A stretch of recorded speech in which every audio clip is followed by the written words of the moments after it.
وہ میری طرف آیا تو سخت پریشان تھا، اس کے چہرے سے پریشانی عیان تھی. میں نے کہا خیریت ہے؟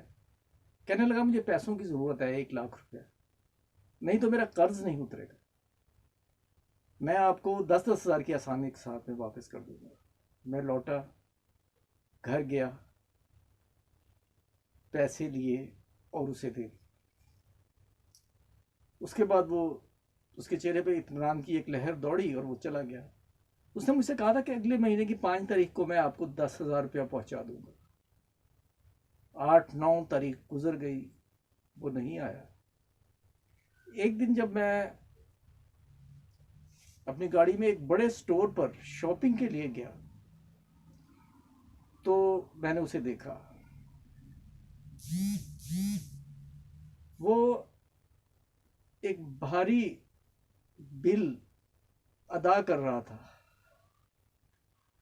میں نے اس کا ہاتھ پکڑ لیا. میں نے اس سے پہلے یہ سوال کیا کہ جو باہر موٹر بائک کھڑی ہے، جس کے پاس شاید تمہاری بیگم صاحبہ کھڑی ہے، کیا وہ نئی موٹر سائیکل تمہاری ہے؟ اس نے اس بات میں سر ہلایا. میں نے اسے کہا اب یہ تم بھاری بل لے رہے ہو، میں تو یہ سوچ رہا ہوں کہ کفایت سے میں اپنی خریداری کروں، اور تم یہ 2,500-3,000 کی جو خریداری کر رہے ہو، جو پل میں کھائے جائیں گے، یہ جنک فوڈ اور اس قسم کی براؤنی وغیرہ. تو وہ کہنے لگا وہ بچے کہہ رہے تھے. میں نے کہا بھائی چادر دیکھ کے پاؤں پھیلایا کرو. وہ شخص کون تھا؟ وہ میرا زیر نگین ملک تھا. اور میں کون ہوں؟ میں IMF ہوں. ناظرین، اگرچہ اس واقعے سے حقیقت کا کوئی تعلق نہیں، لیکن معاملہ یہی ہے جو میں نے آپ کو بتایا ہے. السلام علیکم. طالب نقوی ایڈوکیٹ اپنے صدائے محرومین چینل کے ساتھ حاضر ہے. ناظرین، 1-2 منٹ جو آپ کے ضائع کیے وہ ایکچولی ضائع نہیں کیے، آپ کو بات سمجھانے کی کوشش کی ہے. کیا ہو رہا ہے ہمارے ملک میں؟ یعنی اب ہماری تقدیروں کا فیصلہ باہر کے لوگ کریں گے. ہمارے پینشنرز اور سیلریڈ پرسن، ان کا فیصلہ باہر ہوگا. ناظرین، میں آپ سے یہ کہتا تھا کہ عمران خان پینشنر سے گرمی کھاتا ہے. وہ اسی بنیاد پر تھی. اگر آپ میری پچھلی 7-8 ویڈیوز دیکھیں، جو کچھ ہونے جا رہا ہے، جو مجھے باوثوق خبریں ملی، صرف میں وہ آپ کی خدمت میں پیش کی، اور اب انہیں حقیقی جامہ پہنایا جا رہا ہے. ناظرین، بات ہوگی پینشنرز کی، جس میں PTCL کے پینشنرز بھی اور نیشنل بینک کے پینشنرز بھی شامل ہیں. بہت زیادہ دور رس تبدیلیاں کی جا رہی ہیں. انتہائی اختصار سے بات کروں گا.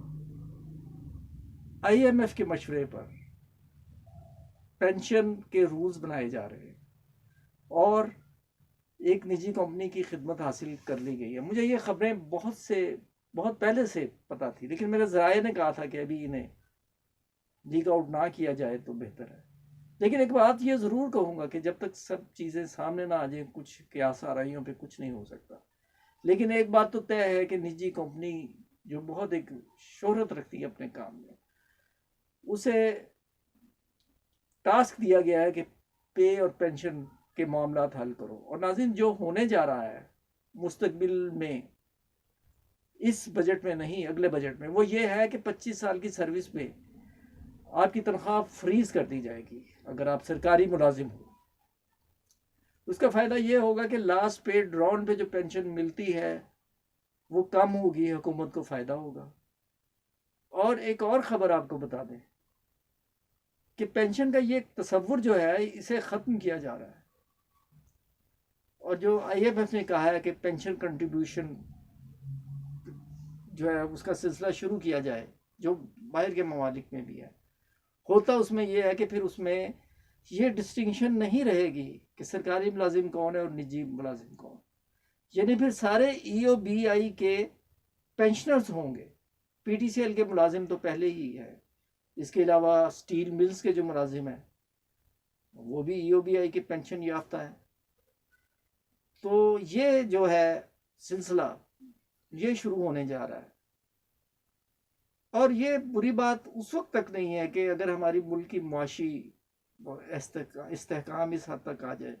ای او بی آئی کے حوالے سے ایک تو ہماری وہ میں آپ کو آخری حصے میں بتاؤں گا، لیکن میں یہ بتا رہا ہوں کہ ای او بی آئی کے جو پینشنرز کنٹریبیوشن ہوتی ہے وہ منفعت بخش کاروبار میں لگتی ہے، اب لگائی جانے لگی ہے. اس سے پہلے تو کروڑوں اربوں روپے کے گھپلے بھی ہوتے رہے ہیں.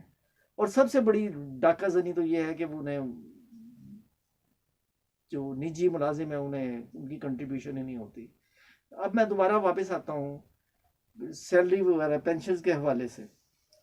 اس میں جو ہے نا اب صرف میں یہ بتا کے آپ کو آپ کی زحمتیں تمام کرتا ہوں کہ ہونے کیا جا رہا ہے. یہ سب کچھ اسٹرکچر بنانا اور سب کچھ کرنا، اس کے لیے کم از کم 6 مہینے درکار ہے. ناظرین، یہ خبریں مجھے معلوم تھی، لیکن اب تو یہ چونکہ پرنٹ میڈیا پہ بھی آ گئی ہیں، اس لیے اب آپ تک پہنچانے میں کوئی حرج نہیں ہے. تو وہ اسٹرکچر بننے میں تقریباً 6 مہینے لگیں گے. اور ایک حکومت کی جو ایک نیک نیتی ہے وہ یہ ہے کہ جو فرق ختم کرنے کی ان کی کوشش ہے. مثال کے طور پہ بعض محکموں میں تنخواہیں بہت زیادہ ہیں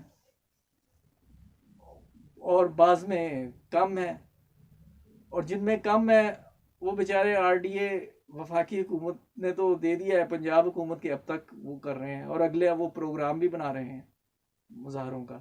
تو یہ فرق کم ہونا چاہیے. اور جہاں تک اضافے کا تعلق ہے، جیسا کہ ہم نے آپ کی اپنی ویڈیو میں پہلے بھی کہا تھا، لوگ 50% اور 55% اضافے کو لے کر بیٹھے ہوئے تھے. میں آپ کو وہ خبر دیتا ہوں جس سے وقتی طور پر آپ کو پریشانی تو شاید ہو، لیکن پریشانی دینا میرا مقصد نہیں ہوتا. میرا مقصد آپ کو سچ پہنچانا ہوتا ہے. میں اپنے پاس سے خبریں گھڑ کے نہیں دیتا، اور میں نہیں کسی کے بارے میں کچھ نہیں کہتا. تو ناظرین، یہ ساری صورتحال ہے. ای او بی آئی کے حوالے سے ہم نے پتہ کیا ہے، اور لیٹسٹ خبر آپ کو بتا دیں، آپ تک شاید پہنچ ہی گئی ہو. زلفی بخاری صاحب کے بارے میں ہم نے 2 پروگرام کیے، انہیں بتایا، ای او بی آئی والے پوچھ رہے تھے، اور آج انہوں نے اپنے عہدے سے استعفیٰ دے دیا. یہ خبر آپ تک پہنچ جائے گی. ہی از نو مور منسٹر. میں نہیں یہ کہہ سکتا کہ وہ کسی اس میں انوالو ہیں یا نہیں، لیکن ان کا نام چونکہ آ رہا تھا. غلام سرور صاحب پی ٹی آئی والے ہیں، ان کا بھی نام آ رہا ہے. یہ دونوں حضرات کہہ رہے ہیں کہ ہم بالکل بے گناہ ہیں. اور زلفی بخاری نے یہ کہا ہے کہ جب تک دودھ کا دودھ اور پانی کا پانی نہ ہو جائے میں اس وقت تک ریزائن دیتا ہوں. یہ تحریک انصاف کی ایک بہت اچھی بات ہے. آپ لاکھ خوبصورت الفاظ میں اس کی تردید کریں کہ انکوائریز بھی ان کے زمانے میں ہوتی ہیں، اور پھر لک چھپا نہیں ہوتا بلکہ انہیں پبلک کر دیا جاتا ہے. اب نیب کے پاس کیس چلا گیا ہے، نیب نے ایکشن لے لیا ہے. دودھ کا دودھ اور پانی کا پانی ہوگا. اور اگر یہ لوگ جن کا بظاہر جو میں نے جو حقائق مجھ تک پہنچ رہے ہیں، ان کا براہ راست کوئی اس کرپشن میں براہ راست تعلق نہیں ہے، خواہ وہ نون لیگ کے ہوں یا پی ٹی آئی کے ہوں، جن کا نام آ رہا ہے. آگے دیکھیے کیا ہوتا ہے. اور اب ای او بی آئی کے حوالے سے ہم بات کریں گے. ایک تو میں تسلی دیتا ہوں کہ وہ زلفی بخاری بنیادی طور پر ایک اچھے انسان ہیں، اور ہماری دعا ہے کہ اگر انہوں نے وہ کچھ نہیں کیا تو وہ اس سے بری ہوں، اور پھر وہ اپنی ذمہ داریاں سنبھالیں، جیسا کہ انہوں نے خود بھی یہ کہا ہے. اور ہم آپ سے یہ بتا رہے ہیں کہ وہ جو ایک بڑھوتی ہے آپ کی بجٹ میں، ابھی تک مجھے کوئی شواہد نہیں ملے کہ وہ اضافہ اس بجٹ میں ہونے جا رہا ہے یا نہیں. جیسے ہی مجھے کچھ ملے گا فوری طور پر آپ کو اپڈیٹ کریں گے، بالکل اسی طرح جس طرح ہم نے یوٹیوب پہ سب سے پہلے شہباز شریف کو ای سی ایل میں ڈالنے کی آج صبح ویڈیو ریلیز کی. صدائے محرومی چینل دیکھنے کا شکریہ. اگر آپ نے سبسکرائب نہیں کیا تو ہر قسم کے حقائق جھوٹ کے بغیر سننے کے لیے ہمارا چینل سبسکرائب کریں. آپ کا بہت بہت شکریہ. السلام علیکم. بیل آئیکن کو کلک کرنا مت بھولیے. اللہ